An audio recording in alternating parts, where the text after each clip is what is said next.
get that question asked a lot, even when I was at San Francisco State and at work today, is do you think I'm a veteran? And if they wore their uniform, then they sure have the right to call themselves a vet.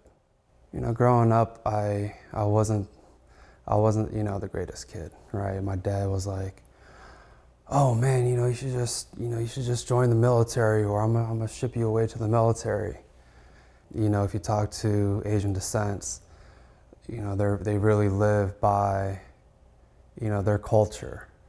But my oldest aunt, she kind of broke that because she actually married a Caucasian who also wore the uniform. So she was kind of her own patriot, in her own way. And funny story is me telling my parents that I signed up for the Navy.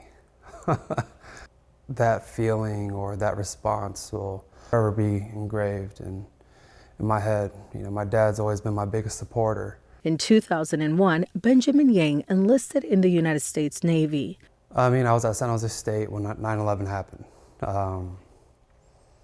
Walked onto campus, saw everything on the news, and when going to school, I really didn't know, what I wanted to do. At that time, that's when one of my close friends, his father was a skipper in the Navy, and I was like, okay, I'll give it a shot.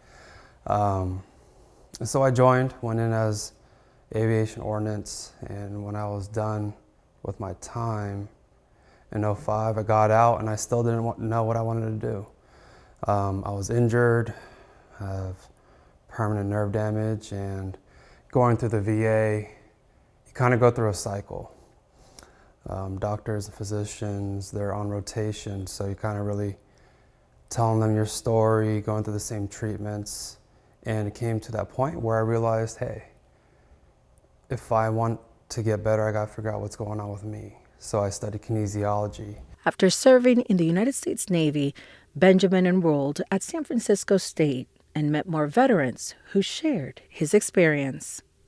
That's where I really met a lot of other different veterans who were kind of going through the same process. I took part of a VA work-study program and got to know a lot of vets. And in doing so, I think that's where I found my true calling of wanting to help fellow veterans. And I started off certifying their education to creating brand new programs for them.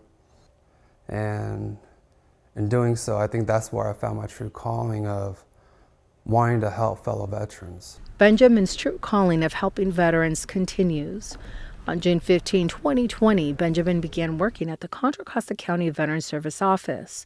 Service never sleeps is something that I firmly believe in, and you'll see in my signature line, where it could be anything from helping out somebody, opening a door for them, or providing education of things that because word of mouth is really where it's at, right? Because everybody's story is different. Everybody goes through a unique situation.